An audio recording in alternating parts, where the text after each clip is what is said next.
Keita omaki peahala pelaita komai.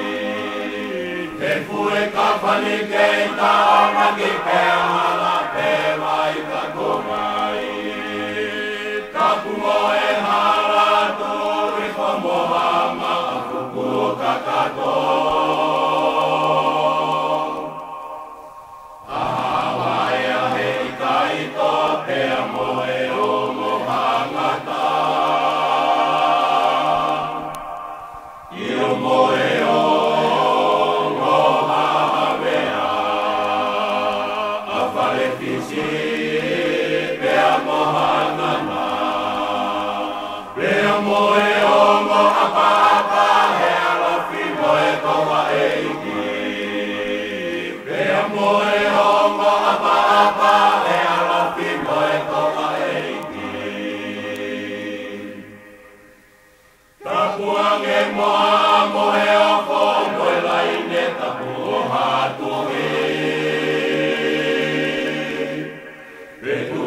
Kila uta molalo moe kuoku ikaiui.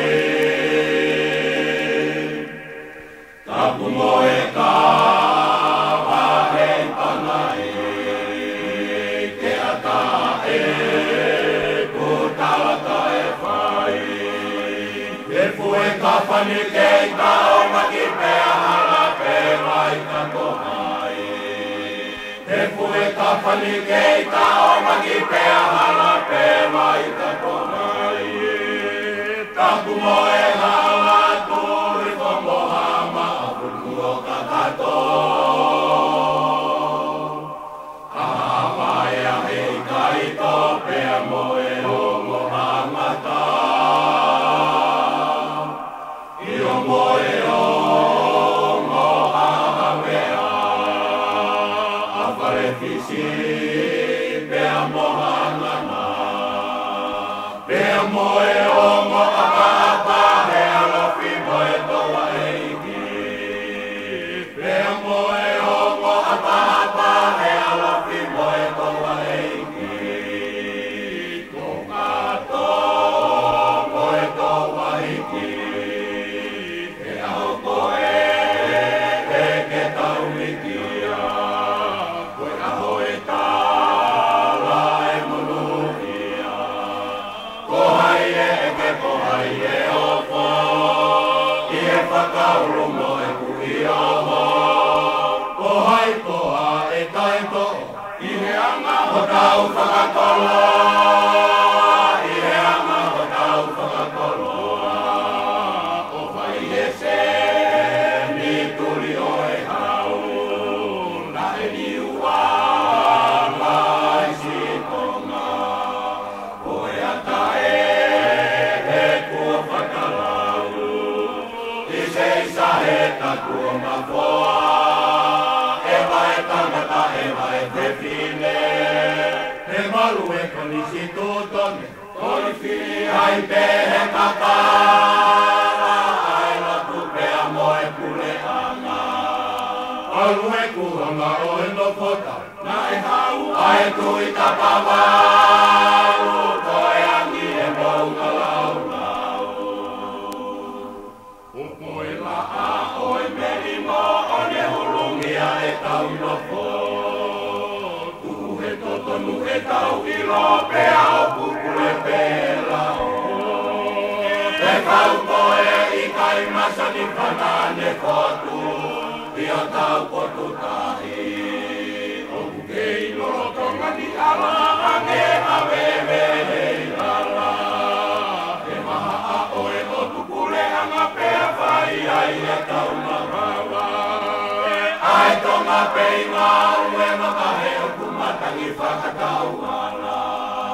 O tonu e uta aha mola kei tūtonu ai ka pasa. I he fua oe urua ki mapangoni e lau alo whakai. Tai ai pe manu ai vai i he whamota ai lulukai. Tai ai pe manu ai vai i he whamota ai lulukai. Te utala noa he ka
Fiesta,